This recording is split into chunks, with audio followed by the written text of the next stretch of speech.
Hello বন্ধুরা, নিয়ে চলে এসেছি আবার একটা মিনি ভ্লগ। তো অফিসের কাজের চাপে আমি ভিডিও করতে পারছি না, তাই আজকে নিয়ে চলে এলাম সুন্দর দেখে একটা মিনি ভ্লগ। তো দেখো, যেহেতু বাইরে গরম পড়েছে, গরমের চোটে আমরা দুই বন্ধু মিলে বেরিয়ে পড়েছি একটু আখের রস খেতে। তারপর দেখো, সন্ধেবেলা এখন হচ্ছে একটু স্ন্যাক্স খাবার পালা। স্ন্যাক্সটা না হলে ঠিক সন্ধেবেলাটা একটু ফিকা ফিকা লাগে, তাই দেখো এখানে চলে এসে স্ন্যাক্সে ঢালা হচ্ছে সুন্দর করে চাটনি, আরও আসছে। আর দেখো, সার্ভিসের লোকটা চেঞ্জ হয়েছে, একজন আসছে না তাই। তারপর ছিল এরকম সুন্দর করে গরম গরম ভেজিটেবিল চপ আর এরকম সিঙ্গারা।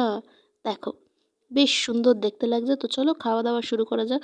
তারপর অফিস ছুটি হয়ে গেছে। ছুটি হওয়ার পর হঠাৎ করে দেখছি রাস্তা এরকম জনশূন্য। আমরা এই গুটি কয়েক লোক ছাড়া আর কেউ নেই, যারা সদ্য সদ্য অফিস থেকে বেরিয়েছি। আর হঠাৎ করে অফিস জনশূন্য হয়ে গেছে, অফিসের রাস্তাটা জনশূন্য হয়ে গেছে, যেন মনে হচ্ছে রাত্রি 10টা বাজে। সবাই দেখো তোমাদেরকে হাই করছে, সবাইকে একটু হ্যালো বলে দিও তোমরা। তারপর দেখো আমি ফাইনালি বাড়ি চলে এসেছি। বাড়ি চলে এসে দেখো আমি এখানে বসে পড়েছি গরম গরম এক বাটি নুডলস নিয়ে। নুডলস খেতে বসেছি। আশা করছি নুডলসের নামটা তোমরা সবাই বুঝতে পেরেছো। বুঝতে পারলে অবশ্যই কমেন্ট করে দিও। চলো খাওয়া যাক। তো খাওয়া শেষ হয়ে গেছে। আমার ভিডিও ভালো লাগলে অবশ্যই লাইক শেয়ার সাবস্ক্রাইব করো। কমেন্ট করতে ভুলো না। পরবর্তী ভিডিও তোমরা কিসের ওপর চাও অবশ্যই আমাকে জানিও। তো চলো দেখা হচ্ছে পরের ভিডিওতে। টাটা।